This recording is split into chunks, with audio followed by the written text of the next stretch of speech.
Welcome, everybody, to another edition of the Hurry Up Live. I'm your host, Adam. Let's go. So, the Hurry Up.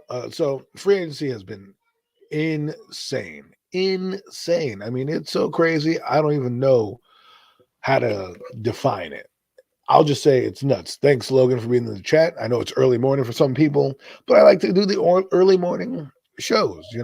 I'm an early morning guy, and like to give you the facts early on in the day while you're listening at work or taking a walk. I mean, it's raining in the Northeast, so I don't know where you're at, but if you're listening, great. If not, boom, put your questions in the chat. But we talk about free agency right now and how crazy it is. It's almost as if March Madness was happening, right? And the NFL was like, you know what? We're going to put a damper on all the March Madness stuff because we're going to make you forget about March Madness and come over to the insane frenzy that is the NFL. The NFL free agency period, and let's get into some of the moves. We can start with wherever you want, but let's start with the quarterback carousel. And my God, the AFC is probably the strongest I've seen it in the history of watching the NFL for at least me. I know that not many people think that, but to me, it's in the history of the NFL. This is the best AFC I've seen, and to me, back when I was growing up in the 90s, when I started watching football, the NFC was the top dog. No matter what happened, the NFC ended up in the Super Bowl, ended up representing usually all the time in the Super Bowl. And the AFC had turned roughly in 97 when the Broncos won. They won back-to-back 97 and 98. And then it went back to the NFC again in 1999 what are they named? The greatest show on turf, the Rams. Those guys in 1999 basically blew the doors off of offensive football. And then it went back with the Ravens. The Patriots won a couple times, the Buccaneers. I looked in the last 21 years, the Bucks, the Giants, and I think Green Bay. Actually, no, the Colts not the Colts, the Saints, excuse me. Sorry. 3 teams won in the decade of 2020. Three teams. Tampa Bay won once, the Giants won once, and Indianapolis, the Saints won once, from 2000 to 2009. Everybody else was a AFC participant. Then again, in 2009, it went back-to-back NFC titles, 3 years in a row, actually, if you think of, 3 years in a row. It went in 2010. It went in 2009. It went the Saints, and then in 2010 it was Green Bay, and then 2011 was the Giants, and then it went back to the Ravens. So this has been a very lopsided in the 90s, but now kind of evened out throughout this last year. And then next season is going to be insane. I mean, off the top of my head, there are at least 6 teams right now that can make the playoffs from the AFC. And then we're not even talking about the middle of the road teams, right? We're talking about contenders. You got the 4 teams in the AFC West. They all have quarterbacks, which everybody loves, right? Wilson, Herbert, Carr, and Mahomes, right? Now, how crazy is it that Kansas City lost their best weapon? I mean, basically, single-handedly, Tyreek Hill won them the playoff game against the Bills, and he shipped out of here to Miami. And I know Jet fans are upset because they could have got Tyreek Hill, but Tyreek Hill made the choice to go to Miami. And I mean, well, I'm a northern tri-state area kind of guy. I probably would have went to the Jets, but if you look at him and his thought process, maybe went down the roster. They got Tyron Armstead. They got, they got a couple other guys on defense over there, and of course they got Tua Tagovailoa. But before we get into that, because the whole AFC is stacked. AFC West, 4 teams, like I said. You got the AFC South, just got Matt Ryan in Indianapolis, and they still have Tennessee, who now is probably, in terms of quarterbacks, got the middle of the road quarterback there. You go to the AFC East, you got 3 teams in the AFC East who are good, teams. I mean, Miami won 9 games last year. New England was in the playoffs, and Buffalo was in the playoffs. So right there, you got, let's just say 3 teams in the AFC East. You got 4 teams in the AFC West. That could be your wild card game right there, right? And then you have the AFC South with 1 team, and not forgetting the AFC North in all of this, who just got Deshaun Watson in the building. I mean, Mitchell Trubisky, I mean, I roll there. I mean, like, what's going on, Pittsburgh? Yeah. Well, we think you're going to be drafting a quarterback this year. Don't play that crazy game with me. But the Ravens are still stacked. So that's what, let's just do the math, right? 3 in the AFC North, possibly, potentially, fighting for a playoff spot. We'll do 2 teams in the AFC North because I think the Browns are going to be good, but I don't think they're going to be fighting for a playoff spot. I really don't. But we'll see. We'll do 2 for the AFC South right now. We'll do, AFC North. We'll do 2 teams fighting in the AFC South in that division. So that's 4 teams right there. And then you got 4 teams in the AFC West. Okay. So now we got 8 teams. And then you got the 3 teams that are going to be fighting in the AFC East. So you got 11 teams for 8 spots in the playoffs, or however many they got, 14, 7, whatever the playoff spot. It's going to be nuts. It's going to be nuts with AFC. If you're an AFC fan of those 11 teams that I mentioned, you must be licking your chops. Like, man, we have a chance at this bag, because any one of those teams can go on to win the Super Bowl. Now you look at the NFC, and not for nothing with the NFC, they're good and all, but if you look at the NFC East, you got the Cowboys and Commanders who might be there. I'm not even going to go there with that, but for argument's sake, let's just use them, right? We'll use the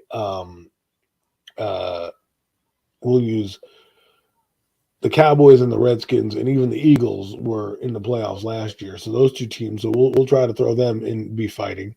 And then what do you have? You have Tampa Bay right now in the AFC South, possibly New Orleans in the AFC South. I won't count Carolina or anything like that. So you got 3 teams in the East who will probably be fighting for a playoff spot. You got the 2 teams in the South that I do believe is going to be fighting for a playoff spot. In the NFC North, you're going to have Green Bay, and probably that's it, and even them, they're not as strong without Devontae Adams, and they may lose their other guy, Scantling Jr. So you got that team. I mean, let's look at the NFC. I mean, do we really think the Vikings with Kirk Cousins are going to fight for them? So we'll throw them in the 2-team mix there too. So 2 teams in the NFC North, 2 teams in the NFC South, I do believe. No, 1, yeah. 2 teams in the NFC South who could these are potential playoff teams.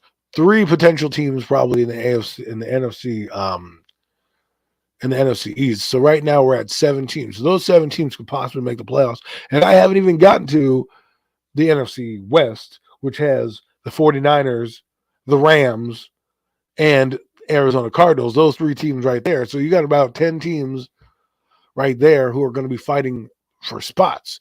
But when it all comes down to it, who are the 2 best quarterbacks in that? Well, in that division, in this conference? I mean, you can probably argue it's Aaron Rodgers and Tom Brady.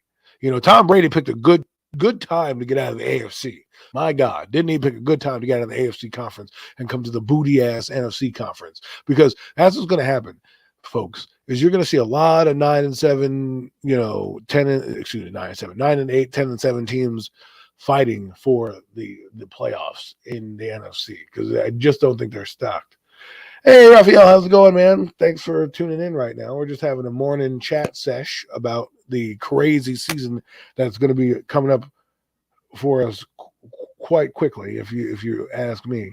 To me, right now, on paper, I like the LA Chargers. I like what they did. They got 2 stud pass rushers in Khalil Mack and the Bosa, Joey Bosa. And, I feel like they're right now the cream of the crop. I know they didn't even win their division, but Tyreek Hill changes everything for Kansas City. It really does. It really changes the dynamic, because now when you go into facing Kansas City, you don't need to worry about Tyreek Hill anymore. You only need to worry about Travis Kelce. Now, granted, they got speed for days, right? They can they can probably all line up on the U.S. Olympic track team and probably end up with medals. That's how fast they are. But let's be honest. If you've been watching football as long as I have, they're not the greatest show on turf. That team was insanely good, right? It was just they had a home run hitter in all levels of the field, minus their tight end. Their tight end wasn't really good, but that was before the tight ends became really something to write home about. I mean, they had guys in the 90s, Ben Coates, Shannon Sharp, guys of that ilk, Jay Novacek, Brent Jones of the world. I mean, now I'm dating myself, but, they had tight ends, but they weren't the same caliber of tight ends that they are now. The Giants didn't have one of those guys up until they got Jeremy Shockey. So it's just interesting to see what they're going to do because Tyreek Hill, like I said before, won the game for Kansas City last playoffs. Won it. 100% won the game. And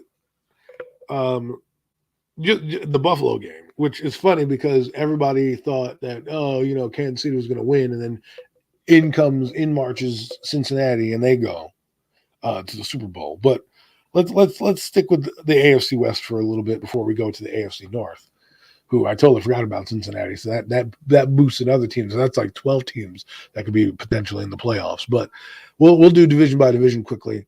But think about that, right? You got LA Chargers who are going for it. Last year they were a game out. They did some things in the game against the Raiders that really was an arrogant push, and I think that's what cost them big time in the game. Is that they were, instead of just accepting the fact that they could have went to the playoffs, they tried to call timeout, and bingo bango, here we are. The Raiders like we're not cool with that. But think about that. Kansas City, I think, goes down a notch. I think their defense is losing a few players.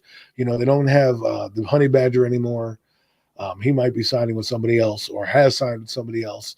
So they're already set. Their secondary is a bit weak. Hey, Joe Shane, you may want to call up Kansas City for a cornerback here. They look a little desperate. But especially in that division. And think about it. Let's go with the Chargers right now. On paper, the Chargers are the best team in the AFC West. You got Mike Williams. They think they just signed Gerald Everett to a contract. Okay.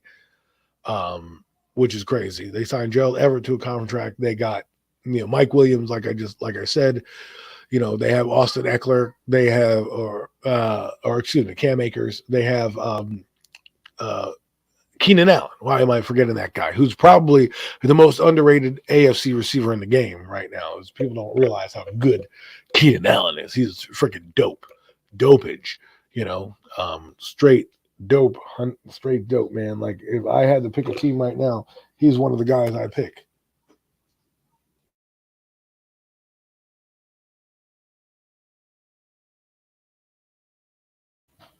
So, sorry about that. Not technical difficulties, but family difficulties, if you know what I mean. People just be running in on you while you're live. But anyways, we'll keep it rolling with the AFC West. So the Chargers, I feel, and then defensively, like I said, they got Khalil Mack. You know what I mean? I think they got J.C. Jackson, if I'm not mistaken. So they're doing a lot of moves to win now. And, I hope it works out for them. They're an aggressive team. They're not – I mean, I don't even know why they have a punter because they don't really kick the ball off in LA. But they might change now with this defense. They might change. And they have Linval Joseph. They got a couple guys in there that can really stop the run. They're really a decent team. Where's all this money coming from? I don't know. But they need to win the bag now. Wouldn't it be funny if it was back-to-back LA teams winning the Super Bowl? That'd be crazy. If you go, like I said, to Kansas City, we already moved off of them, but I feel like we'll find out how good Mahomes is without Tyreek Hill, because it's like when you think about Peyton Manning back in the day. They had Marvin Harrison. They got Marshall Faulk. They traded Marshall Faulk out to the Rams. They got Edgerrin James. And then they had Reggie Wayne and Dallas Clark, right? And that's kind of the team that they built, and Peyton Manning orchestrated it beautifully. Their defense was terrible for years, but they were opportunistic. And when you play from with a lead most of the time, like they did, because Manning scored a lot of points, it's easier to deflect the run and forget about running the football when you're passing the ball and you're down 35-0, or you're down 21-0 7. So now the whole dynamic of the game changes. So for the Chargers right now, I think they're the class of the AFC West. As for the Raiders also signed some big name pass rusher. Chandler Jones is a lot better than what's that guy's name? The guy that used to play for the Jags. I'm forgetting his name. It's hard to pronounce. Ndakwe. There it is. Ndakwe. Yannick Ndakwe. Whew. Whew, that was a tongue twister, brain twister right there. So they got rid of him. He left. I think he's on the Ravens now, which is a good fit for him. I think that's a good spot for him. He's an undersized pass rusher that didn't really do anything, but Maz Crosby came in. Now you got Chandler Jones out there. They're another team that got Rock Ya-Sin, who is an okay corner, and then they got Devontae Adams and Darren Waller now out there to really put that thing together. For nothing, they also got Josh Jacobs, who's a pretty good running back. It's been a bit banged up, but he's a pretty good running back. So for me, I like what they have done, what they're doing, what they continue to do. But again, if this was a normal offseason and the Chargers didn't do anything, I would have expected a lot different. But because of what we're seeing here, you can expect the Chargers to be insane, right? They're gonna probably be the class of the division. I mean, again, we don't know because we don't have a crystal ball, right? We don't have a crystal ball to tell us what will or will not happen, how things will come about, and at the end of the day, we don't know what the deal will be. I can't predict things now because things happen, but on paper, they're the best team right now. Excuse me.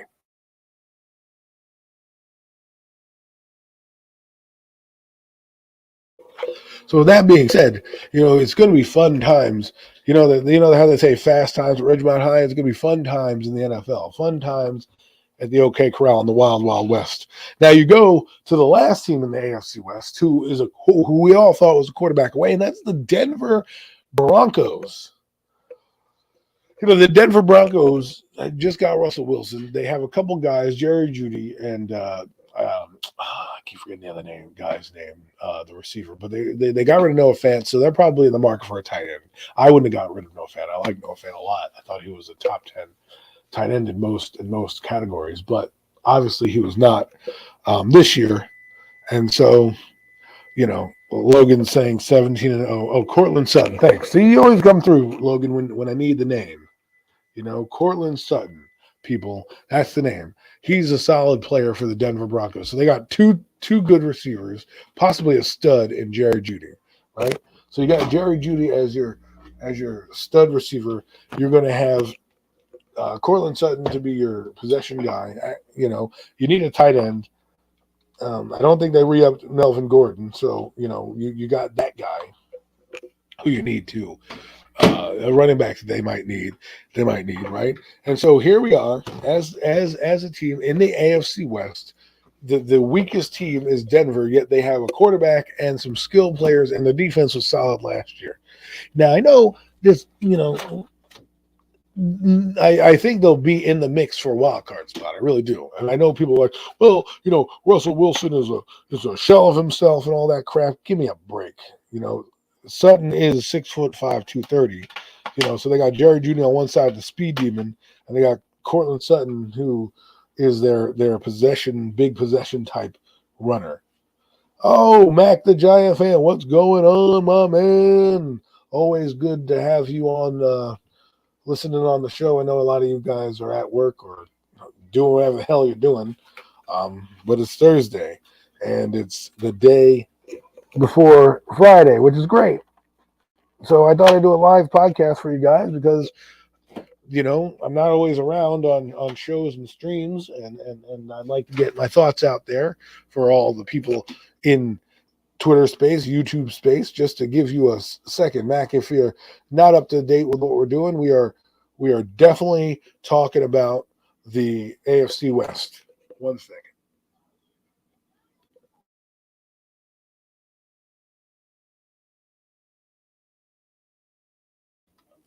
Now we're going to move on from the AFC West a bit and get out of that space because we broke down their teams and what they're going to do. Now we'll move on to the next division in the AFC. I think we're going to go with the AFC North here because they got three teams that could possibly be, running the show here. I mean, they got then the Bengals who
Oh, sorry, people. I was talking about Pittsburgh and Ben Roethlisberger. Didn't even notice I was on mute. I'm sorry. About 5 minutes there talking to nobody when on the mute. But man, I am not having a good start today. But hey, you know what? Technical difficulties aside, I'm back and I'll give it to you what I was saying. Like I was saying, Ben Roethlisberger is a shell of himself. He's the reason that team was terrible last year. I don't care what anybody says, good, bad, or otherwise. That team was terrible without, on offense. They didn't have all what was needed. They didn't have what was needed to defend. Ben Roethlisberger was a shell of himself. God should have probably retired early, the same year that Eli retired in 2020, but he didn't. He wanted to go one more go about it. You know him, and then this year you could tell that it was wash. There was nothing they could do. And the Pittsburgh Steelers were in trouble.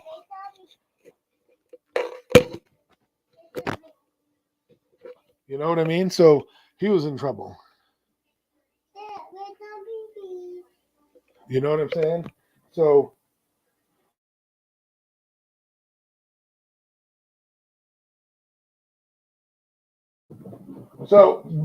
for me, if you're a fan of the AFC, and sorry about the technical difficulties, people. I have a son that is acting all types of way to get his dang uh food eaten. I got to feed my son, so that's why you didn't hear me talk for mad long because I was on mute. Didn't realize I was on mute trying to talk to you guys about Ben Roethlisberger. But let's be honest, he stinks. He's out. He's going to go to the Hall of Fame, and I'm sure Pittsburgh is happy. Now, I don't think they're happy that they got Trubisky. I don't even know why. He doesn't fit like Pittsburgh mold for me, right? I know a lot of people are like, oh, well, he might do well, and I think he's a stopgap player.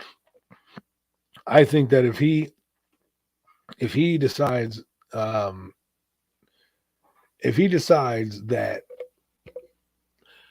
if they decide that they're going to be something, I think if they decide they want a quarterback, I don't see them passing up a guy like Malik Willis if he falls to them. Hell, I can even see them taking Ritter or Carroll, to develop him, because let's be real, Mitchell Trubisky is a stopgap, but you got him on a 2-year deal. If he doesn't do anything, you only got him for $7 million, and that would be the going rate a year for a backup quarterback. Now, if he, reaches his incentives, that could balloon to $12 million a year, or almost $10 million a year with 10-5, because he'll be at $25 million. So, I don't think he's going to get the $25 million. I only think he's going to be a starter for maybe a year, maybe 2 years, and that's it. They're going to bring in somebody. I wouldn't be surprised if they drafted Malik Willis. But if he gets there, I don't think Malik Willis is getting out the top 10. But we'll touch on those pro days in a minute, because boys got something to say about that. But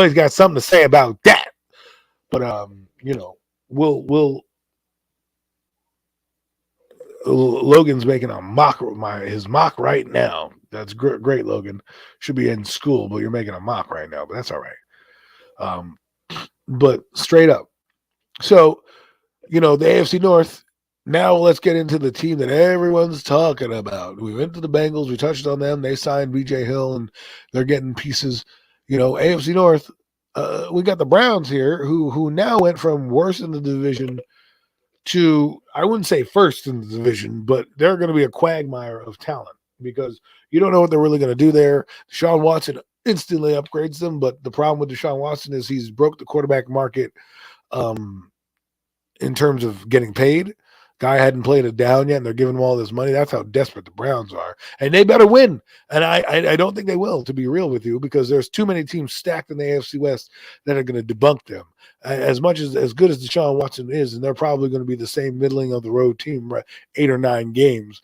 I don't think that they're going to. I think he puts them over the top talent-wise in terms of that. But with the rest of the AFC, it's going to be hard to, when you're playing that conference, it's going to be, you better win those games, because let me tell you, if you're not, you even got your own division you got to worry about. I mean, the Ravens got injured last year and didn't have Lamar Jackson for a while. So now he comes back healthy, and maybe they tweak some things. The next thing you know, now you have a 4-team race there for the wild card spot, because I don't think any of them are going to be at the top seed. I think the AFC North is going to be fighting for a wild card spot, just like the rest of the division. Right? I mean, the AFC South, I could see Indianapolis being the only representative of that team. Tennessee could have fallen off by the wayside. I think Tennessee blew their opportunity last year. I really do. They had the home field advantage, and you work that hard to get there, and you lose to the Bengals in the divisional round. Who knows what happens if it's them in Kansas City, right? Who knows? But the Bengals were on a mission, and the Bengals upset them, and they had no answer. And Ryan Tannehill turned into a pumpkin, as he usually does. So, that's why I'm picking out of the AFC South, at least Indianapolis going, because Matt Ryan, I think, still functional. I think he's a guy on his way out more than his way in. I'm surprised, Indianapolis didn't try to go for Baker Mayfield. That tells you a little bit about what their thought process is with Baker Mayfield. What a fall from grace what that guy is, man. It just goes to show, don't be a jerk, and you might have a job. Because you look at the two jerky quarterbacks in Carson Wentz and Baker Mayfield, they both are shipped out of town. So and this is a quarterback needy league, and those guys have talent, and those guys are being shown the door. So, but if we keep going down, we'll go to the AFC East. The AFC East, I feel bad for the Jets, and the reason why I feel bad is because even if they improve this season, it's still going to be a tough mountain to climb to even get to the division race, right? And Buffalo right now is gearing up for a Super Bowl run. If I'm in upstate New York right now, I am praying to the football gods that Von Miller And, a couple of these other guys they signed going forward are, OJ Howard and things like that are going to be enough of the pieces to put them over the top. Me personally, I think a perfect fit for a running back in New York named Barkley would be a perfect fit for that team for 1 year. I think he would allow them to be more dynamic, do a lot of third down out of the backfield type of stuff. They already have a running back by committee, and I know you can tell me, well, they have Singletary. Let's be honest, Barkley is better than Singletary any day of the week and twice on Sunday. So for me, I for them over the top, they're going for it. That's a move I would make if I'm Brandon Beane. I'm calling up Joe Shane, and I'm like, yo, man, what do you want for Barkley? A third-round pick, done. 89th pick in the draft, done. Because let's be real. If they go 89th pick, this guy puts him over the top. And then you got Singletary, who can be your change of pace back. And then they have Moss, I think, out there, the other running back. Oh, God, names are eluding me. Thank you, Brain, for helping me out. But, I think they are going to be a good team, especially with Von Miller, because that's what they didn't have last year. In the game against Kansas City, they had nobody to get to the quarterback. Nobody. Not even a hint. They didn't even sniff Patrick Mahomes that game. And, maybe if they have a defensive stop like the Bengals did, maybe they were in the Super Bowl last year. So they go out and they get their guy. They lose their offensive coordinator, but let's be honest, their offensive game plan is not going to change much. With a back like Barkley, you don't have to rely so much on Josh Allen getting you the yards. And I think it puts you over the top and makes you probably one of the best teams, arguably the best team in the AFC. With that player, not for nothing, not take anything away from LA, but if you were to put the pound for pound teams on paper, there are some advantages to LA, but if you got Barkley, advantage Buffalo. New England's losing some players. I think they'll be fighting for a wild card spot. I don't think they'll be fighting for the division. I just don't think they have the talent. I think, Mac Jones, while he's good, is not where he needs to be yet. And then you have the Miami Dolphins. Let's talk about the Jets before we get to the Dolphins. The Jets are headed in the right direction, and the problem is that you're in the stacked AFC, and there's as long as you get good, with a tough road to hoe, it's one of those things like, dang, I like being in the Jets, what the Jets are doing, but my Lord, can I catch a break? The Jets can't seem to catch a break no matter what. So we'll see what happens in that road and what goes down there. But the Miami Dolphins are intriguing because, they got Tyreek Hill. They got Tyron Armstead, probably the best tackle on the market. And I'm sure they got a few other pieces going down there. But, man, the Tua Tagovailoa, they're going to be running some deep routes, but they're definitely going to be running those drop back, turn and throw kind of plays, little bubble screens and everything, because Tyreek Hill and Jalen Waddle, that's all you're going to be doing. And you got Mike Gesicki, right? So you got some offensive weapons. Let's see if that quarterback can hold up, because now you got no excuses. You want to talk about excuses? There's none for Tua Tagovailoa, right? There's a lot of quarterbacks who got to be on a who are going to be on a make or break year. And Tua Tagovailoa, you are it. You are it. If you fail, there will be another quarterback in that seat, veteran or otherwise, in that seat.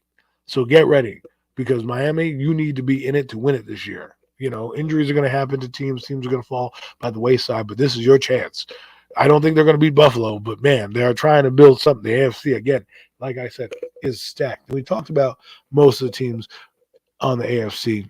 AFC West we touched on, AFC South we touched on, AFC North, and AFC East. Now we'll kick it over to the conference of the NFC conference, and we'll go division by division and talk about some of their free agent pickups and things they're doing. So, with that being said, let's move over to the NFC. I hope y'all are ready, because I'm ready.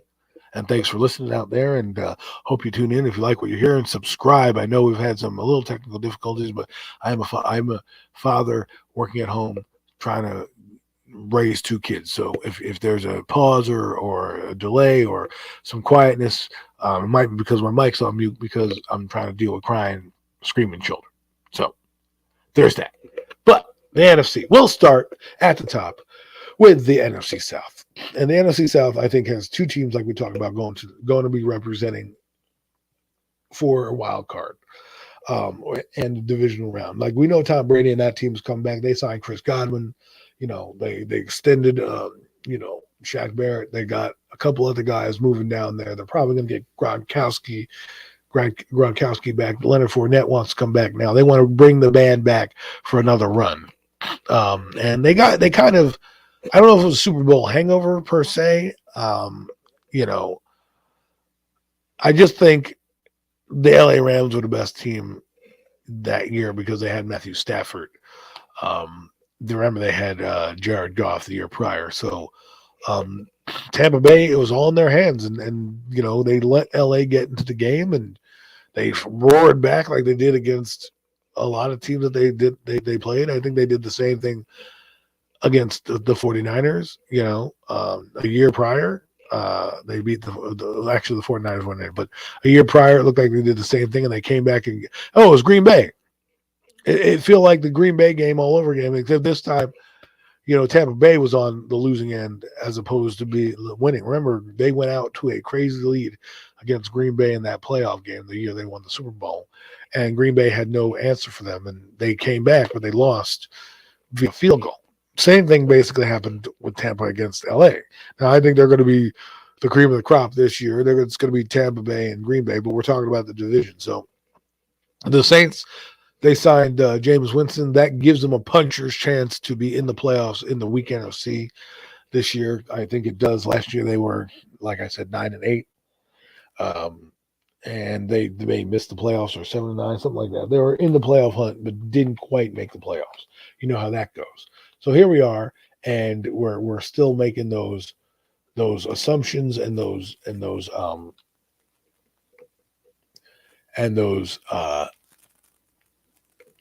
assertions now. Now they were in the Deshaun sweepstakes, but Winston probably fits their system well. They were 5-1 with Jameis Winston. He improved his game, got some laser eye surgery. Now he can actually see the field, and he was looking pretty good till he got injured. And then they had to bring in a quarterback by committee type approach with that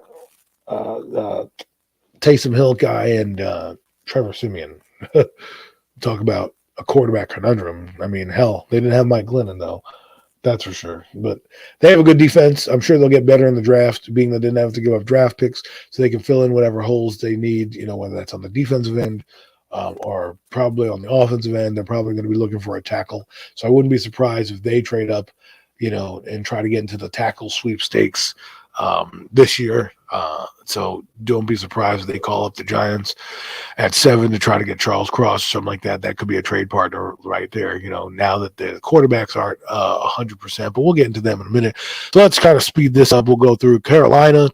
They're going to be booty, but they're all over the pro days. I'm looking at a quarterback. I'm not fully committed to them picking one. I thought would be Kenny Pickett, who acquitted himself well in that pro day. But the three guys that they featured on NFL Network, Malik Willis,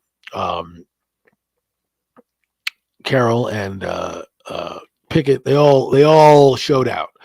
The last two a little bit more deep ball accuracy than Kenny Pickett, but Kenny Pickett will be efficient. And if they decide to pick him, I think even McCaffrey knows the writing's on the wall. He did an extension. You're coming into a decent situation if you're a quarterback for at least a draft pick. You can trot out Sam Darnold, and then he can be your bridge quarterback this year and try to get his value up while Kenny Pickett is around.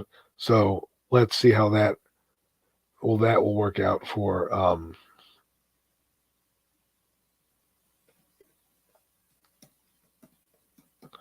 whoever who did that for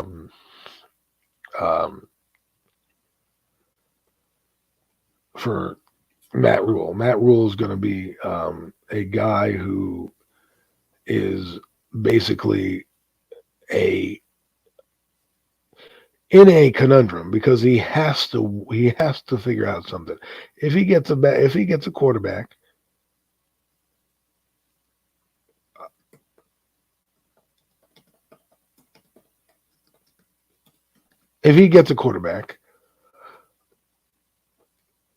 He gets to buy some time. Now I don't know how much time he's going to really buy.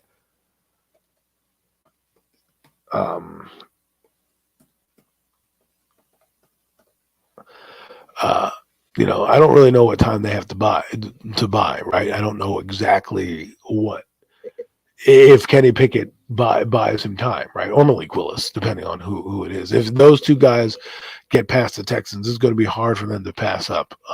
If I were them, and then you have Atlanta in that same division that we talked about, and they're looking for a quarterback. On the other side, Marcus Mariota, and he'll be the bridge quarterback. I mean, I like Mariota. I think he's a solid quarterback, but he's a bridger. Now you have the three guys I said. You have Carroll, you have Pickett, and you have Malik, and you'll get the best of the bunch. I feel like they'll try to get Malik Willis, so I think they'll try to trade up with the Giants at 5.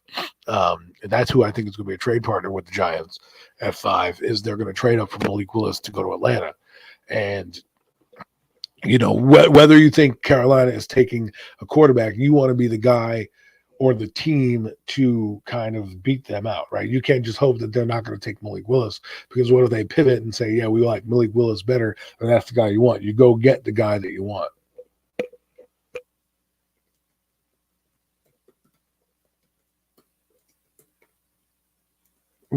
That's what you need to do. You go get the guy you want. So if I'm the Giants, I'm getting a first-round pick from Atlanta next year, and then I'm probably getting a second rounder or a third rounder this year, just to move up. It's not that much. Oh, and you're getting their 8th pick. So the Giants would have, instead of 5, they would have 7 and 8, right? And I still think you can get Charles Cross at 7, and probably, if Thibodeau makes it, you probably can get Thibodeau at that time. Or in this instance, I'd probably take Jermaine Johnson at that point, because 8 would be a better spot for a landing spot for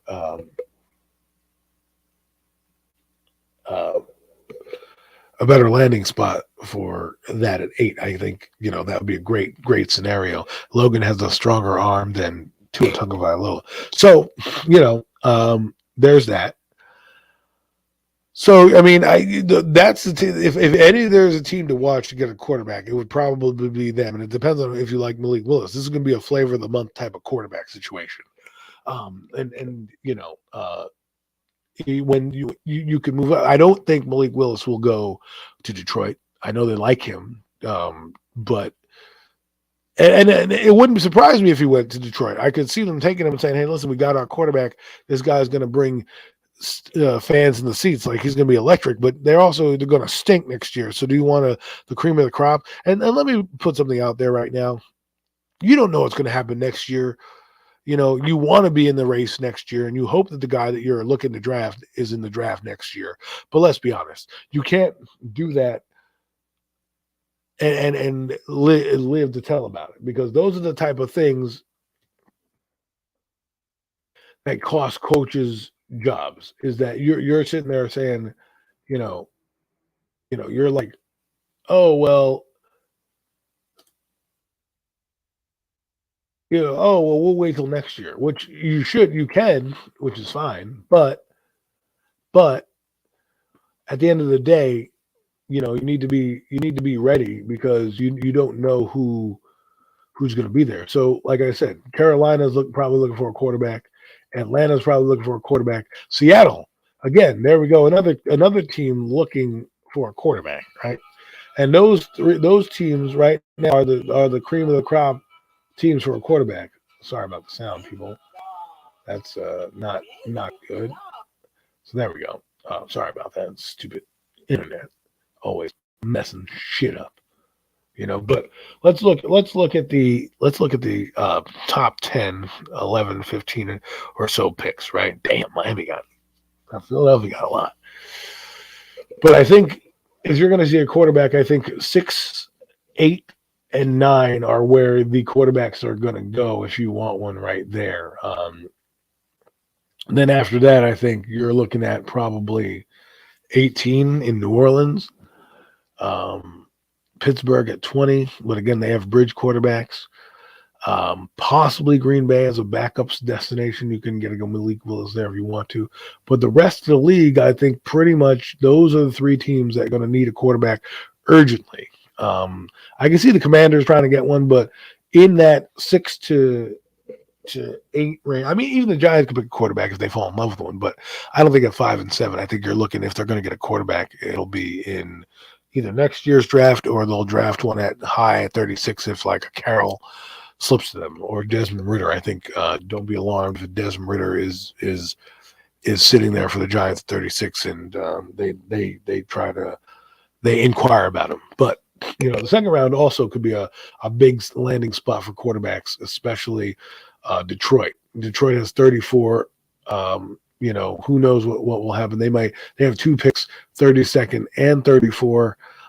So for them, they can get their quarterback at 32. So this is a very intriguing draft like that. I mean, quarterbacks will be taken, but right now the top 3 guys are probably going to be in that 6 to 9 range.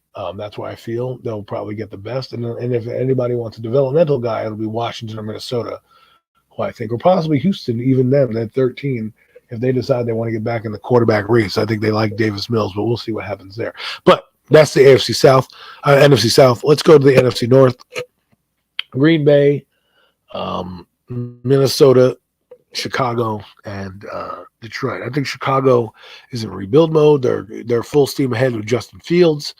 Let's hope he does well for them. I think he'll be a decent quarterback for them.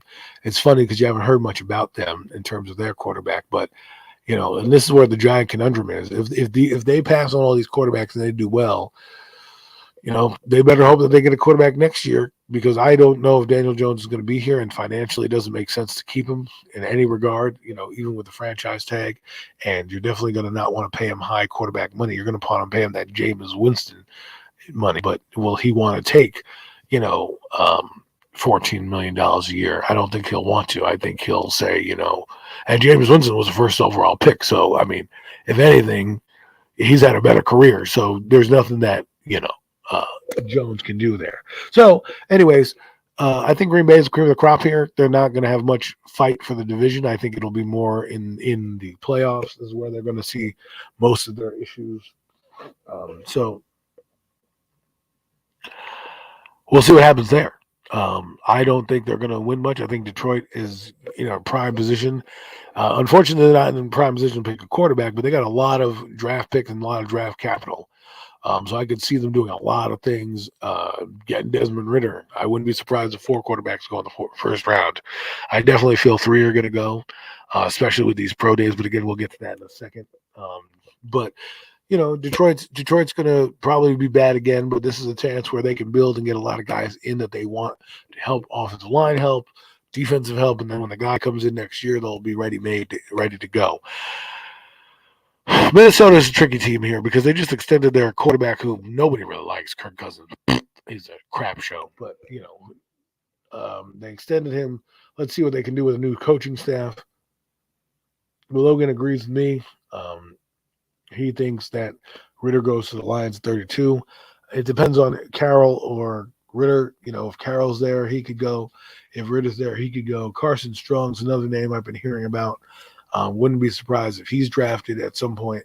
But, if anyone thinks the Giants don't need a quarterback or a developmental quarterback, you're wrong, because especially in the later rounds, you're not investing a pick that's going to cost you anything. You could always get rid of that quarterback if you wanted to. That's what it's called, taking a flyer. Think of Kyle Lauletta, right? If in the 4th round, the Giants have gotten all their needs, their guard, their linebacker, their tight end, and round 4 shows up, especially if there's a trade, right? If there's a trade, right, and the Giants get an extra 2nd, extra 3rd, whatever. Let's say they get a 3rd and a 4th from Atlanta and a 1st next year, right?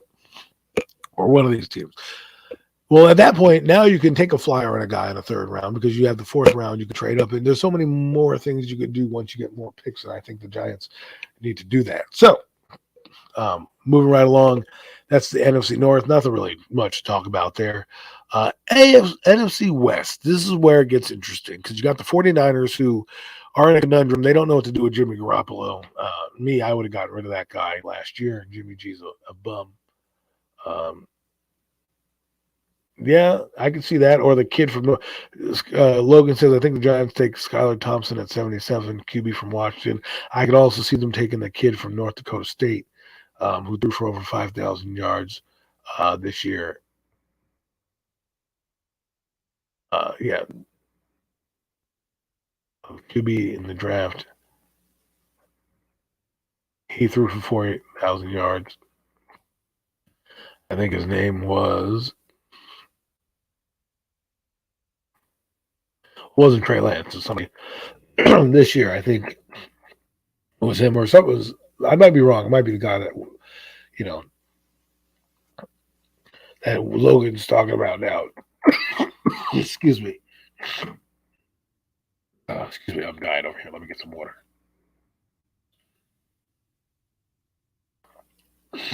There was a guy at the combine. I thought it was North Dakota State. Doesn't look like it was him, but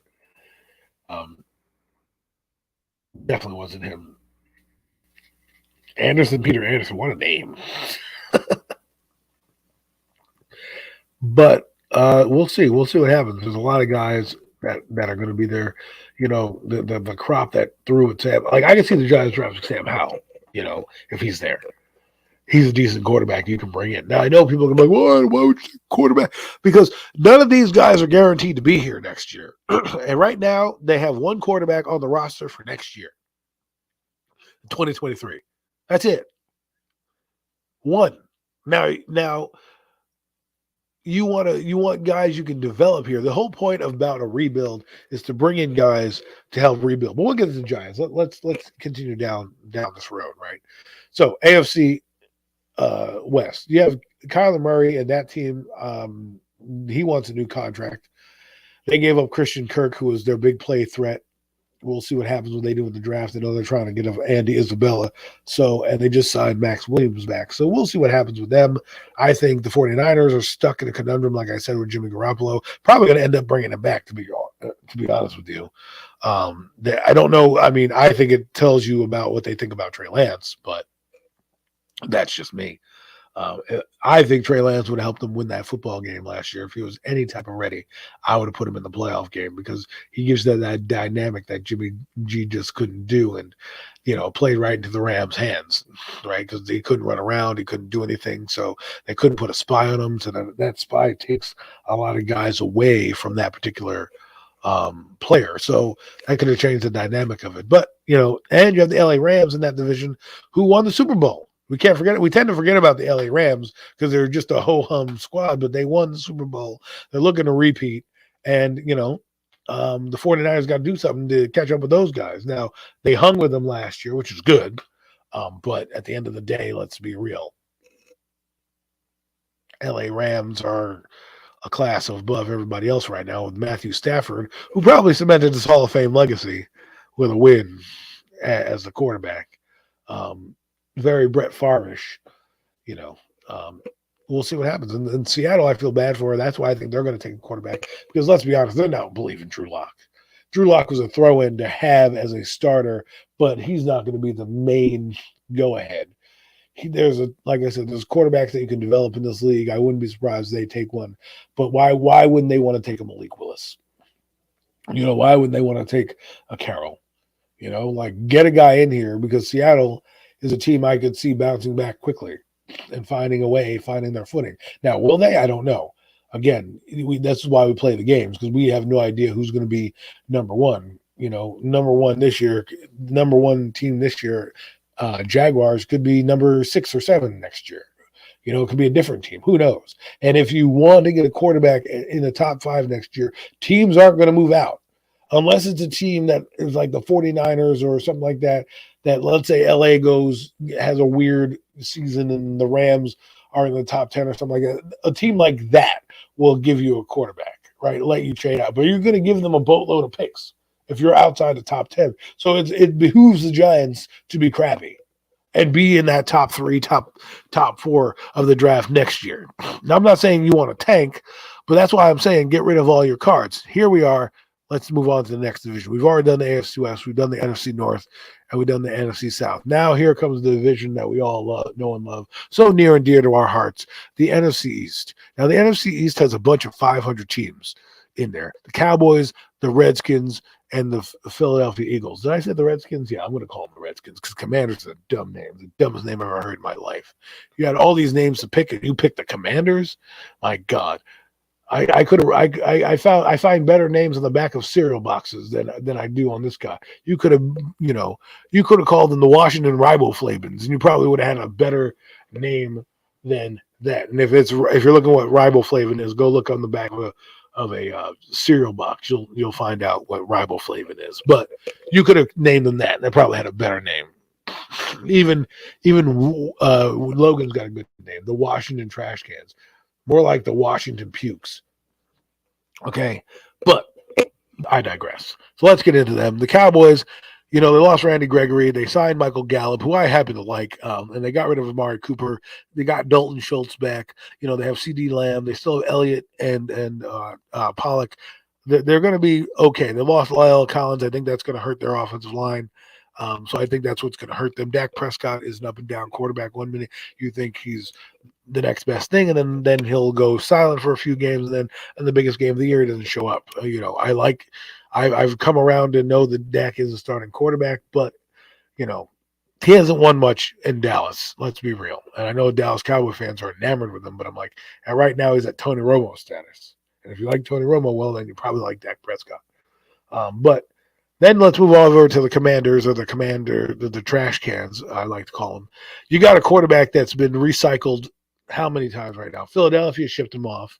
Indianapolis shipped him off. And now you think you're going to fix him. Now, if there's any team that somehow Carson Wentz will fix, this will be the team. For whatever reason, I can see Carson Wentz being that booty squad team right now, being that idiot, that he is. He's going to cost them games, but I can see him, lucking them into a few victories and them being in it to win. Remember, last year they weren't great. They were basically a quarterback away. Let's see if Carson Wentz can push him over there. I don't really think so, but we'll find out.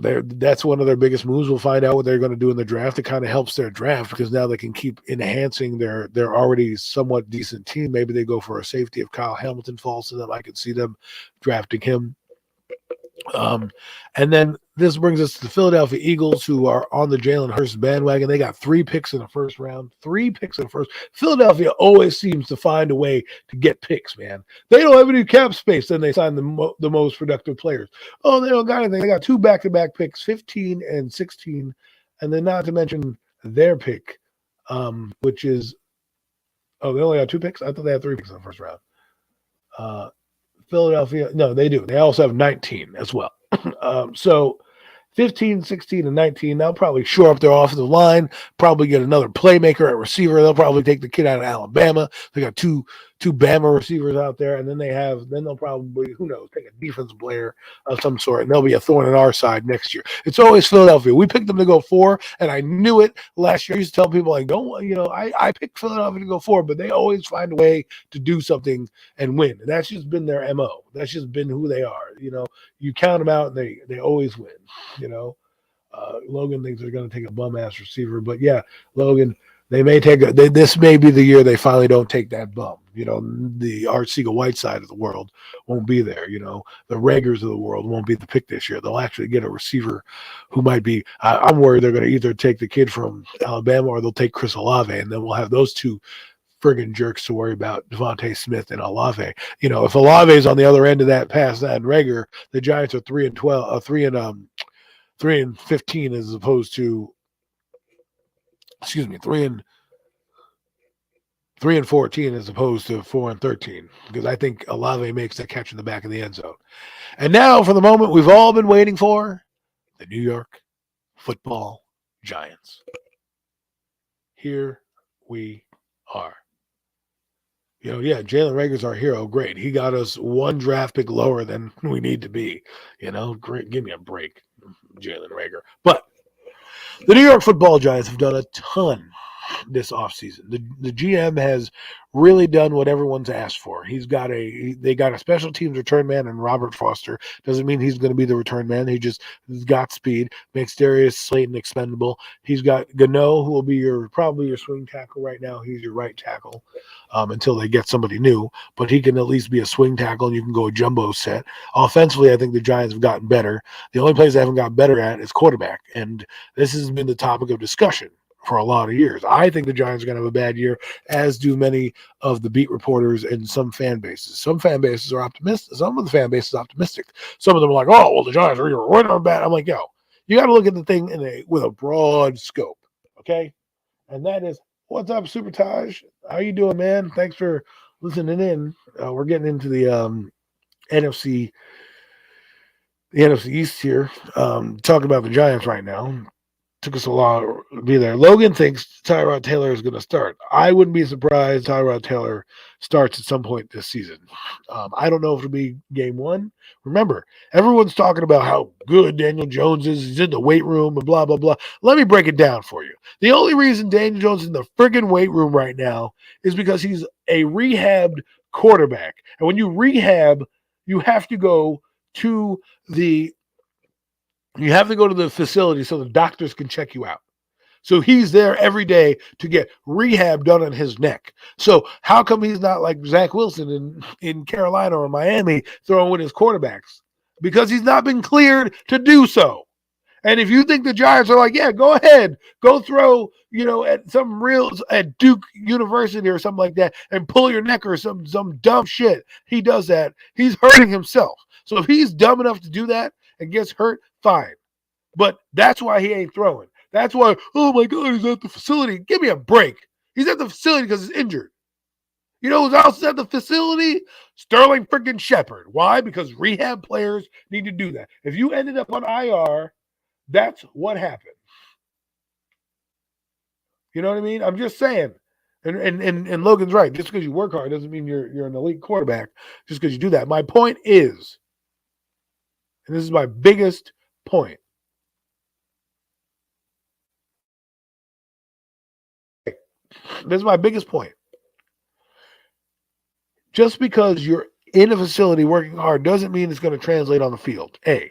B. You haven't been cleared for contact till late July. So you're missing all the OTAs with a new playbook. You're missing all the time with the receivers and the different routes you're going to run.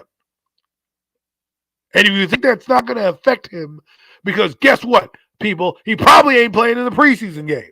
So there you go again. And what happened last year when his ass didn't play in the preseason games? We got our cheeks clapped against Denver. So if you think that going in right now that Daniel Jones has an advantage of Tyrod Taylor, you're smoking crack. I don't care what any beat writer tells you, well, it's a backup move. It's going to look at the facts. The facts are this. He ain't ready to play yet. Period. And that's why they got him in. Everyone's like, oh, well, it's because of this and it's because of that. They ain't ready yet. You bring in a guy who kind of knows your offense, who's kind of familiar with what you're doing, who's a running quarterback. Hey, a mobile guy. That's what they wanted. That's why I don't think Malik Willis would have been out of the picture, right? Like, to me, Malik Willis is the quarterback that they want. They don't want to tell you that they want him, but I think they want him. And maybe if the Giants do things right, they might be 7 wins. So they're going to have to give up some draft capital to get another quarterback next year. So to me, I look at it like this. Daniel Jones, to me, I've seen enough of him to know that he hasn't done much. And this is the thing, we always make excuses for the guy. And I'm not trying to make excuses. I'm just saying the Giants are not good. Don't tell me that Ricky Seals-Jones is a great tight end. Because the guy got $1.8 million on a veteran minimum deal. And I got people on stream saying, oh, he's so great. He's doing that. He ain't nothing. He's the starting tight end because we ain't got no tight ends on the roster. So he's the starting tight end by default. But if he was worth a damn, he would be 1.8. He would get more than 1.87 million. And mind you, he's probably not even in the top 51 on the roster. So he probably doesn't even count against the roster right now. So you're trying to tell me that this guy is going to be good? Give me a break. We got 2 receivers right now that we know of. Kadarius Toney and Kenny Golladay. Everybody else is a bunch of question marks. Okay? You got an offensive line that, while I like what they do with Feliciano, who's going to be a starting center, and Galowinski, let's be honest, Mark Galowinski is not the top of the top market guard. He's better than what we got, so he looks great. But he ain't the top of the guard right here. He ain't at the top of the guard market, people. Okay? He ain't. Ricky Seals-Jones' ass. Laugh my ass off. He is booty. I mean, he might luck into, someone said, oh, he's going to get 400, 500 yards. He didn't even average that. He didn't even average that. How are you going to tell me this guy's going to have projected numbers that he didn't even reach? Not to mention the Giants are probably going to draft a tight end. Chris Bucco's in the building. He's like, oh, great, the Giant talk again. Well, you missed the Jet talk already. So, if you had tuned in earlier, you would have found that out. But right now, we're just talking about the NFC East, and then we'll get into the combine questions. But as for the Jets, I think they're going to go lineman and then probably receiver at I think 4 they go lineman or best edge, and then I think at 10 they'll go receiver. Garrett Wilson is the guy I think they'll get at that time. I know they like Drake London, but to me, Garrett Wilson is better. But we'll talk about him in a little bit. Stop being sad, all right? Get over the Tyreek Hill thing, man. Get over the Tyreek Hill thing. You don't want Tyreek Hill. He ain't going to do nothing in Miami. So, anywho, so you're here, you have the Giants. They sign, it's like the Giants sign trash and they become gold. Oh, my God, Ricky Seals-Jones, who wasn't that good to begin with, has been on 3 or 4 different teams already. The Commanders, the Arizona Cardinals, and the freaking Kansas City Chiefs, and the Cleveland Browns. And now he's on the Giants. He's 5 teams. And this guy is going to be great. This guy is going to be great. Give me a damn break. The only guy right now, the three signings I like for the Giants right now are Lewinsky, Tyrod Taylor, and Matt Breida. Matt Breida brings a different element we haven't seen. And if Saquon Barkley is going to decide to get injured again, we'll have a back that can take it to the house on any given play on the field.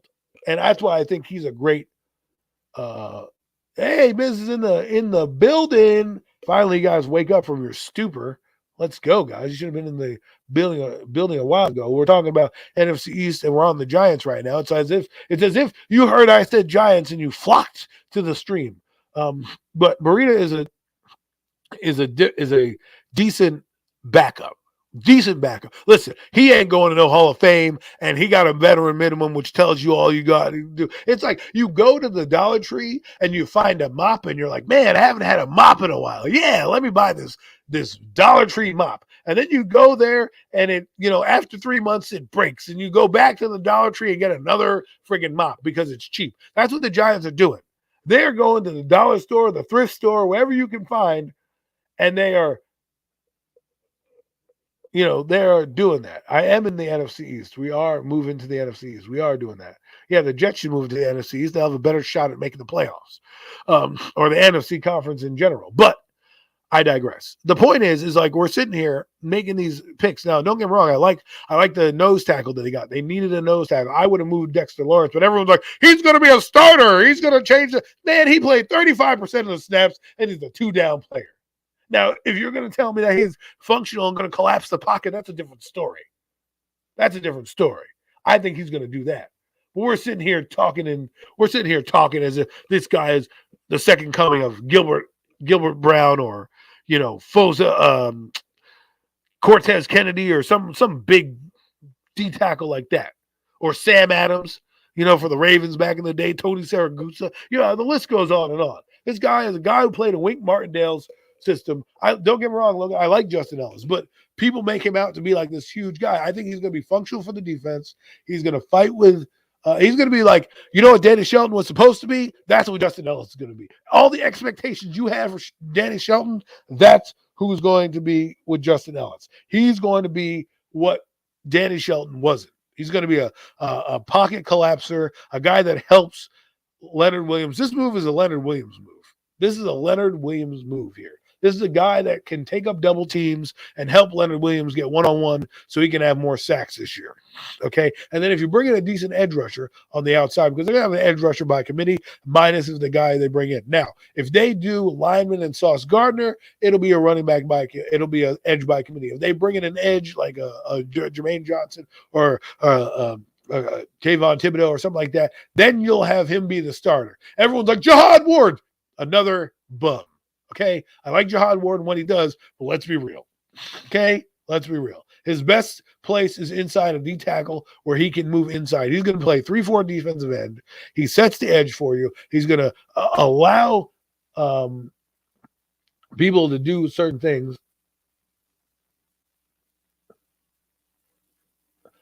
I think he's a good player. I think, Justin Ellis is going to be a good player. And get back to Justin Ellis, but we're going to Jihad Ward, who's, again, a journeyman, been on so many different teams. Everyone's like, oh, it's a second-round pick for a reason. Yeah, the Giants got a guy last year from the Kansas City Chiefs that nobody knows about because he didn't even make the roster. That was a second-round pick. That was a D tackle. Everyone's like, oh, this guy's going to be good. Yeah, doesn't mean you're good. It just means you have more longevity in the NFL the higher you're drafted. Why do you think first-round picks last so long and people don't want to get rid of them? Because every coach is like, well, I can find him. I can find him. At some point, you just got to give up. Like Evan Ingram. Like, give me a break, okay? You've been in the league 5 years, haven't done caca, all right? But getting back to Ellis, another thing that helps Ellis, another player that gets helped out by Ellis, not just Leonard Williams, is Blake Martinez. This is a move also to help Blake Martinez, a guy that's going to be able to take up picks and take up guys that are going to be able to, run to the football and make the tackles that we see. You're probably going to see the tackle total go up for Blake Martinez this year.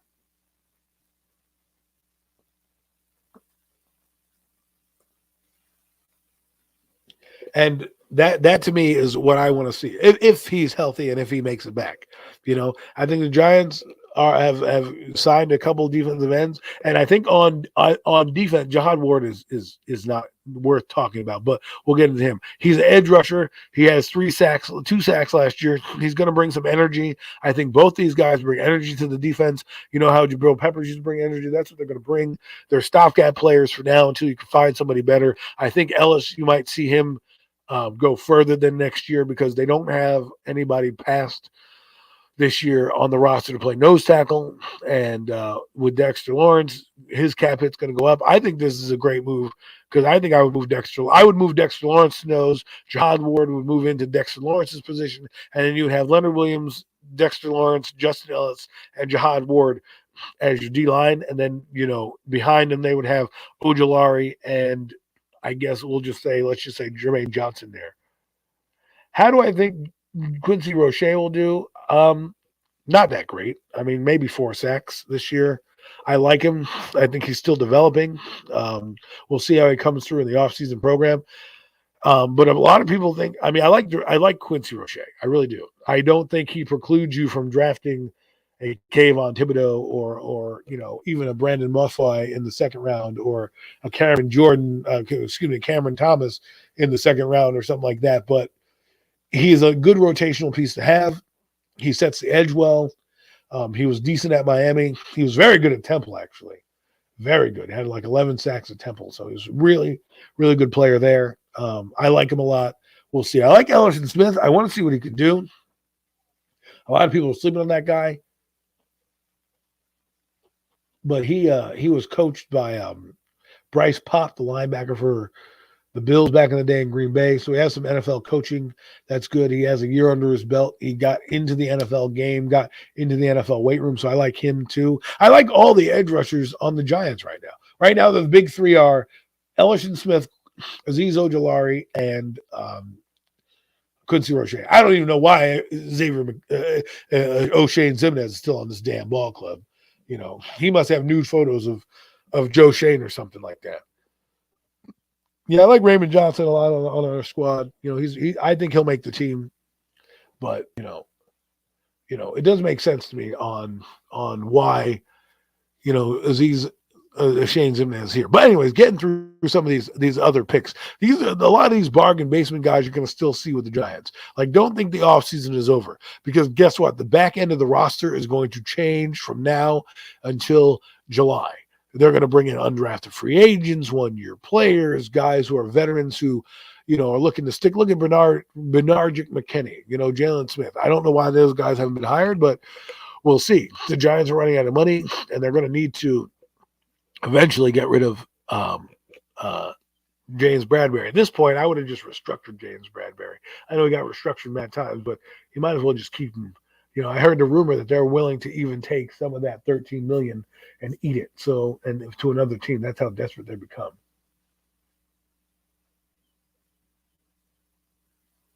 I know we spoke about that. It fills a spot. I understand why he's here. A lot of these guys are spot fillers, but get used to their names, because some of them may be here longer. Some of them may not be. I mean, look at John Ross and all these guys. They were signed for 1-year deals, and they didn't perform. They didn't live up to their expectation. Now you want bargain basement players to be your starters, or you're going to get bargain basement performances.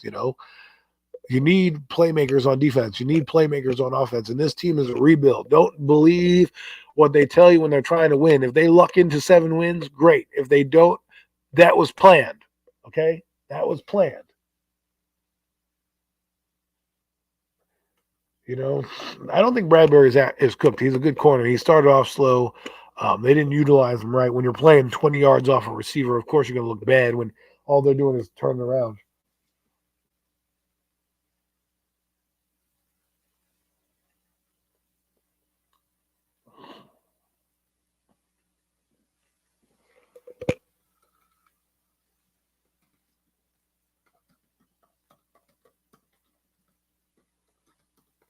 Sorry, people. Boss is asking me stuff. So,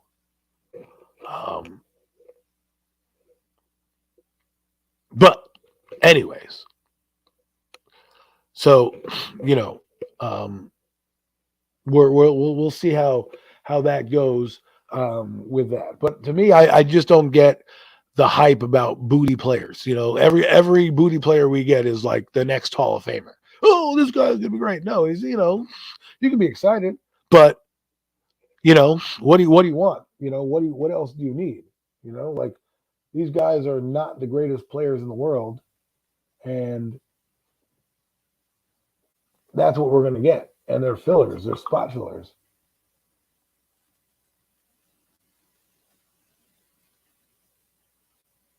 They're spot fillers.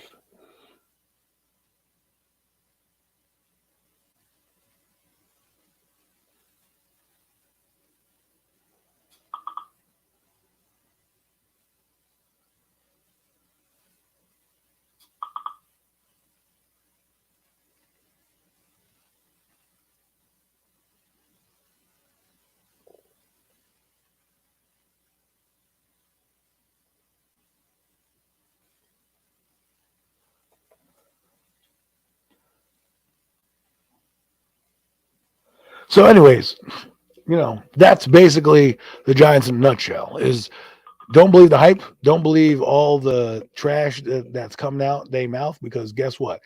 It ain't about that right now. It ain't about that. It's about building a foundation. How do you build a good house? You need a good foundation. Right now, we have nothing on that foundation.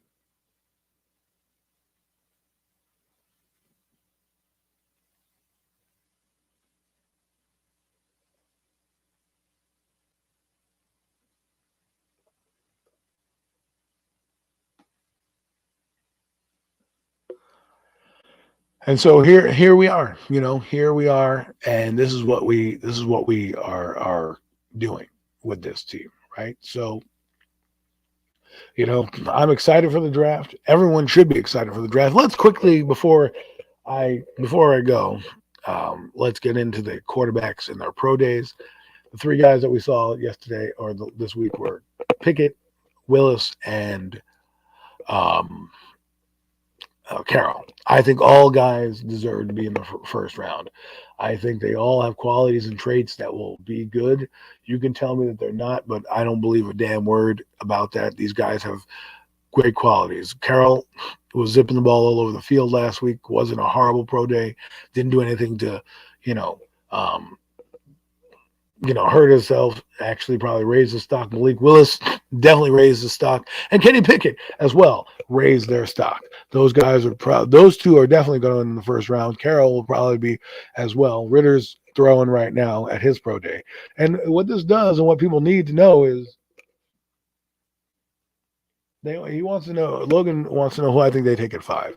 Who I think they're going to take at 5 is depending on who falls to us, because it's a game of musical chairs. Because every week it's like, well,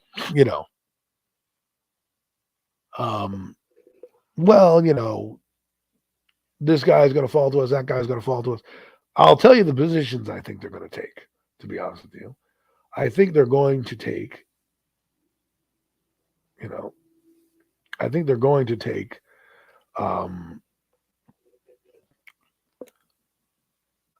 A lineman and an outside backer or defensive player if they don't trade out of that pick. Right now, I think they're going to trade out, but if they're going to stay chalk, I'll throw 2 players out there. I think they'll take Charles Cross, and then I think it'll be between Jermaine Johnson and Sauce Gardner. It depends on what they're going to do with Bradbury. I like Sauce Gardner, but will I be mad if he's gone? No, I will be mad if Jermaine Johnson goes up and blows up whatever team he blows up on, because I think you need pass rush. The Giants have a litany of corners on their team. Robinson, Darnay Holmes, the kid Rodarius Williams last year. Again, these guys don't preclude you from drafting a corner back in the round, but you also want to give a chance to develop these guys as well. But again, I don't believe in not putting in more resources. If you get a top guy, you get a top guy, and you go on from there. But to answer your question specifically, I'll go with Charles Cross at 5, and Jermaine Johnson at 7. And then at that point in the second round, I can see them going corner, receiver, linebacker, tight end. Doesn't really matter. If they do get a trade down scenario, which I think will happen at 5 more than 7, unless the only way they trade 7, I feel, is if somebody decides Atlanta's going to take a quarterback and they want to trade in front. But I think Atlanta's going to move up to 5 to get Malik Willis, because they don't want to let him be exposed to Carolina. And I think you're going to get to move those 3 spots. You'll probably get a first. You'll probably get the 8th pick this year, a 3rd round pick this year, and probably a first next year. And that'll probably get what you need to get out of 5. And then if the Giants are at 7 and 8, I think it'll be, probably Charles Cross, if he'll probably still be there, and then definitely Jermaine Johnson at 8, because at that point you can justify picking him. And then, with your extra picks that you get, let's say the Giants get an extra 3rd, an extra 2nd, whatever, that's when you'll probably, I can see the Giants getting a boatload of picks this year, but you really need that first next year for the ammunition. So, I don't think they would fleece Atlanta like that, but, if Atlanta's desperate, you probably could get a decent haul from them. And it depends. Maybe a quarterback drops that somebody else likes. But I think the 3 quarterbacks you're seeing right now are we're taking Tibbs. I think they would take Tibbs, and that would change the dynamic of everything for the Jets. They'd have a great defensive player they could build around. Then they get a receiver, and then they probably, in the 2nd round, take an offensive lineman at some point, just to keep rebuilding that line right there. But imagine the Jets getting Garrett Wilson, having Corey Davis. They have their tight end now from Conklin from Minnesota, and then they'll have Elijah Moore. So they'll have a lot of things to work with. I'm liking what the Jets are doing, and I'm liking what the Giants are doing. If you are a Giant or a Jet fan, you got to be excited for these picks for this draft. This next 6 weeks. Let's look at it like this. On Monday is the 27th. That Tuesday will be a month from the draft. There'll be 30 days till the draft starts. The clock is starting to count down. People get your and Azuma. The tight end Azuma has got love. The Jets got 2 different tight ends they can use. I think that's a good start for them. Build the offensive line, Becton and whoever, on that line. You have Elijah Vera Tucker as well. You got a few other guys on that line. And, you're right, Logan. It's like waiting for Christmas. Actually, it's not even that. It's like waiting for the holidays, and then you get there, and then it's finally over, and then you're just like, and then there's nothing to talk about for like months. Everyone's going to make podcast after podcast after podcast about, well, what are they going to do? This is how the Giants are going to look. Oh, look at this video. Oh, this guy is great. He's in the 6th round. He's going to be a Hall of Famer. Like, give me a break. Give me a break. That's what tends to happen. We get overexcited about players who end up being bums, and we forget about players who actually are good. The best draft class I've seen for the Giants was 2007.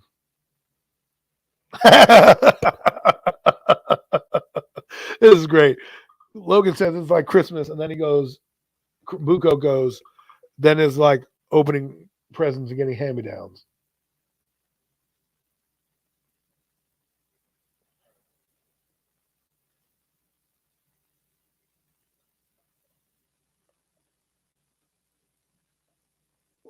So that's funny. But I just think right now you got to take it with a grain of salt. There are going to be more of these picks. Remember, they need to be 90-man rosters at least by July, so they can get up to 90 men and then flip it around. The back end of the roster is where it's going to be. The top 51 are counted to your team. So a guy like Ricky Seals-Jones, when a draft pick is picked, will probably be bumped down on the top 51. So he probably won't count against the cap. So if he ends up pulling a hamstring, you can cut him with no ramifications. So just look at it like that, right? This is the offseason. This is fun. The Giants are probably going to luck themselves into 7 wins. And that's why I'm saying, like, they need to really, really, really, really think about the quarterback position going forward. What they're going to do, having plans. I know Tyrod Taylor's a backup plan, but I always believe you bring in guys. Like, we all thought Kyle Aletta and David Sweat were brought in here, but they obviously were Booty and Kaka. But, things don't – the idea was good. The players were bad. Just like with Dave Gettleman. He did a lot for the offensive line. The players were just bad. Hernandez, Lemieux, Thomas, Pert, not to mention Nate Solder. He brought in Patrick Omame. He brought in Jamon Brown. He also found Nick Gates, right? So there's been players brought in here that just haven't been the right players. But hey, thanks for listening. That's been my State of the Union address, I guess, for the New York Giants on the Hurry Up Live. Look out for Premium Takes. That's a show with Zion Zenith and Mac, the Giant fan. We go over all sports topics related to sports, basketball,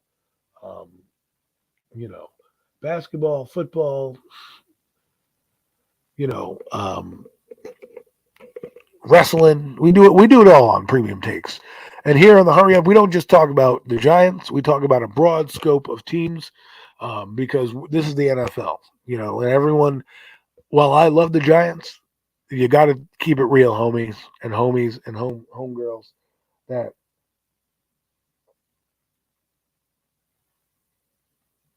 that the Giants are in a rebuild mode. And rebuilding teams don't win. They want to be competitive, but they don't win. And I know a lot of people hate this comparison, but they are the Jets of this year. And before everyone gets all up in arms, oh my God, what are you talking about? Look at the situations. Don't look at records. Don't look at achievements. This is the one thing, and I know I said I was signing off, but this is the one thing that irks me the most, is when you put a player comp out there, they automatically think that player is going to be the player that you spoke about. And that's not necessarily the case. You're using that player as an example of maybe traits that you like. For example, they said that, Malik Willis could be, Russell Wilson comparison. Does that mean he's going to be Russell Wilson? No, it means coming out, he had the same traits as Russell Wilson. Oh, and by the way, if we're talking about rating quarterbacks, all these quarterbacks have been rated higher going into this draft than Daniel Jones was going into his draft. So if you're going to compare quarterbacks and players and things like that, that's what you need to do, right? You need to look at the situation that they're in now and not the situation that they've already done, because you can't judge history on what Malik Willis has done because he hasn't played in the NFL. So looking at Malik Willis and saying, well, he's not Daniel Jones, it doesn't matter. What was he better than Daniel Jones coming out? Yes. Does he have more traits and abilities than Daniel Jones coming out than all the evaluators know? Yes. The reason that they're not putting their stamp on their name and all these procrastinators and all that and prognosticators, because they don't want to be wrong. Because if they're wrong about it, guess what? They're never going to live it down. Nobody has balls anymore to say that they're going to be wrong. But what they do is they make player comps, and all these people are like, well, player comps. Oh, what do you mean? Blah, blah, blah. No, he's not going to be that player. Look at where they are in their career and then compare them to where that player was in their career. If they're better than the player was at their career, then yes, you take that player. And Daniel Jones is not rated better than Ritter, better than Pickett, better than Malik Willis. Go look at numbers on NFL.com for their NFL draft profile and tell me otherwise. Okay? Even Drew Lock was rated better than him. Now, will it translate on the field? No. But if you're going to talk about and make comparisons of players, understand where the comparisons are coming from. I hate talking comparisons and people getting all up in arms because, well, this is supposed to be that guy and this is supposed to be this guy. Give me a break. Learn what a comparison is. And don't compare the stats in the NFL because nobody's played in the NFL. How are you going to compare Daniel Jones to Malik Willis when they both haven't played in the NFL? Only one has. You got to compare him to where Daniel Jones is ranked coming out. And let's be real. Malik Willis, Kenny Pickett, and Carroll are all ranked better than him going into the NFL. And I guarantee you're probably not picking Daniel Jones at number 6 like you did last year or did a few years ago. And even these guys aren't worth number 6, but they're QBs, so that's what they're going to do. I'm just saying. We talk about comparisons all the time, and people get all up in arms about that. People get all up in arms about that. And I'm just sick and tired of when somebody makes a player comparison, they automatically go, he's no Alex Smith. Alex Smith no. But when coming out, yeah, maybe he does remind them of Alex Smith, although Alex Smith was better. But go look at the ranks on NFL.com. I'm not telling you this. That's the NFL telling you this. And then the other thing that I also hate, if I'm going on this tangent on 10, the show, is how you can predict who's going to be good and who's not going to be good based on highlights from the college game. Give me a damn break. It all is about the situation you go to. If you go to a team that's going to develop you, you're going to end up doing well. You go to a team that doesn't, you're going to fail. That's why a lot of these teams stink. They draft these quarterbacks, and then they'll bring in other pieces for him, and then he falls in their face. Some teams try, like the Browns, and some teams don't, like the Lions. And so every year we have this comparison thing. When they say there's a player comp on Desmond Ritter, they said player comp was Alex Smith. They're talking about his attributes and what it was like when he was coming out. Not that he's going to have a career like Alex Smith.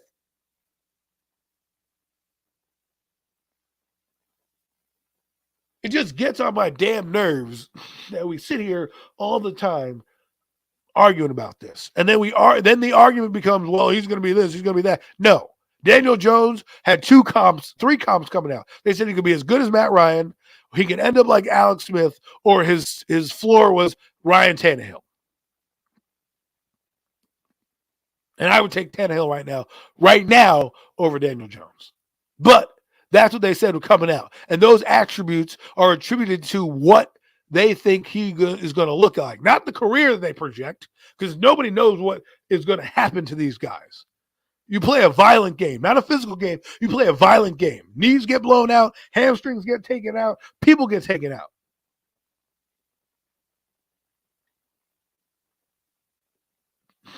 You know what I'm saying? That's what happens.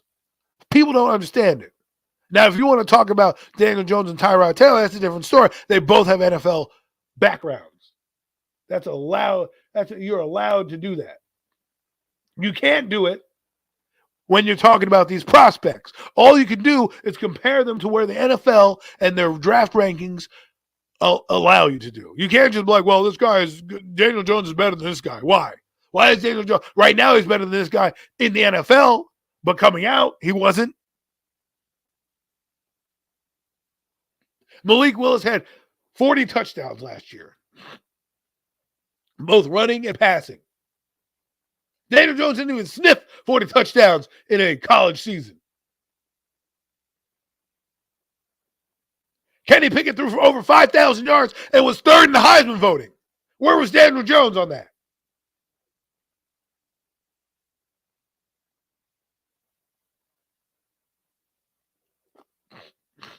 I'm not trying to be biased to Daniel Jones. I like the kid, but let's be real. Let's be 100 on this. When you compare somebody, you compare him to what it was when you first get the player. You can't compare him and say, well, he's not going to be Daniel Jones. Like Jordan Love, okay? Case in point. They all thought he was going to be good. Guess what? He stinks. But he was a first-round talent because he played wherever he played, and that's it, right? Malik Willis, listen to what they said. Listen to what the Giants said. They said they wanted a mobile quarterback. Daniel Jones ain't mobile. I'll tell you what, though, Malik Willis is. And this is the thing that you got to look at. You can't look at stats now. You can't look at this. You got to look at what have they done coming out. Now, there are flaws with Daniel Jones' game that still haven't been corrected since his rookie year. But I get tired of these comparisons to guys when they do it in the NFL, and they're like, well, Daniel Jones is better. How do you know Daniel Jones is better? Because he's been in the league 3 years? Well, guess what? He hasn't done anything in the league.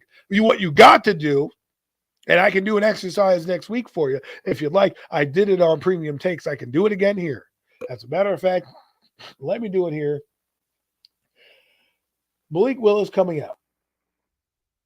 Let's read his player profile for you on NFL.com because they do that grade for you.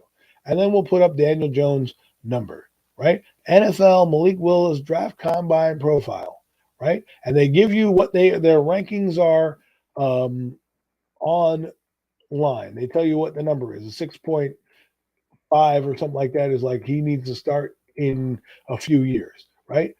So let me bring it up. I wish I could do the screen share, but just got to trust my word. Man, Daniel Jones' numbers are terrible. Ugh. He barely even threw for the same amount of yardage last year. He has 10 touchdowns and 7 interceptions this year. Wow, what a whopping number.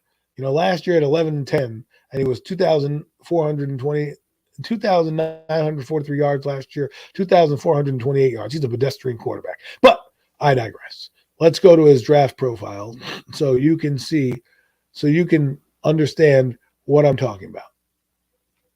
Okay, so his draft profile, if it comes up here, NFL draft profile. Let me get it for you, just so I have it at the so I have it for you, and you guys can make your own.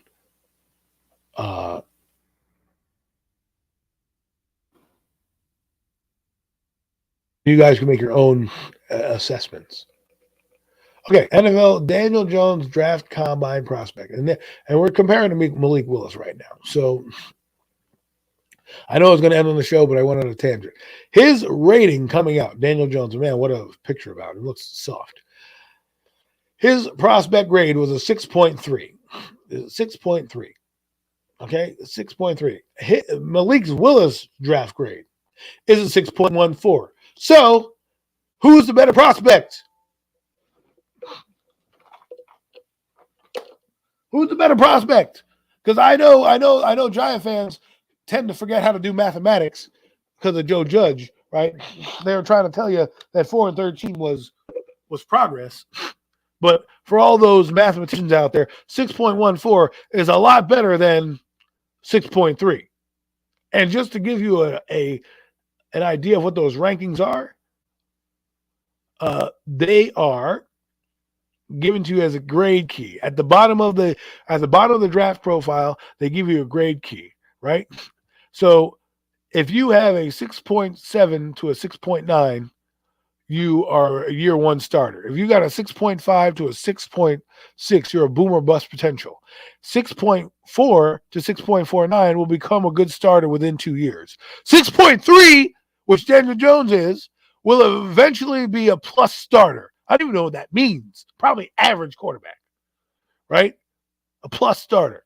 So you already got Malik Willis already in a better position than Daniel Jones, ranking-wise. And I can go through the list. It's not just me. I mean, Matt Carroll's there too.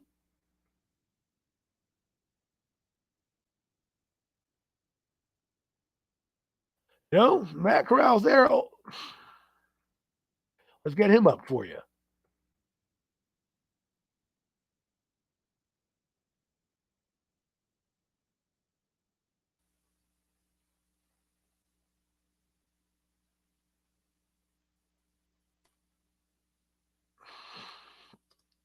He may not have one because he didn't produce in the combine, but I'm sure if he did have one, he probably would be better than Daniel Jones.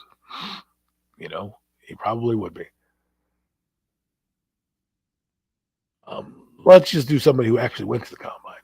Let's do Ritter. Desmond Ritter. Combine profile. Let's see it here. Desmond Ritter combine profile. Let's see what his number is. Wait for this to load up. His number is a 6.36. So if you want to compare people to what they are, then let's compare them to where they're supposed to be drafted and what positions they are. Because right now, to me, they ain't got no positions, okay? They are better than Daniel Jones. And if you don't believe me, the draft people believe it as well. And I'm not trying to, this is not a, hey, let's bash Daniel Jones. All I'm saying is I went off on this tangent because I was comparing the Giants to the Jets and this year and how they were building, and it got me into the comparison thought, which gets on my nerves because everybody does the same thing and they're telling you how good a guy is or how good he's not. And, oh, Desmond Ritter's not as good as Daniel Jones. Give me a break. How are you going to even know that?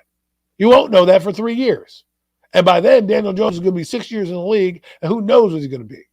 You got to do it by what's happening now, his combine profile. And then you can judge by the first 3 years. And then when their career is over, and let's say they played the same amount of years, that's when you can compare them, you know, compare each other, because that way it works out. But when you're doing the draft profiles or comparisons, look at what the comparison is and look at where your team is and how it relates. You can't project anything further.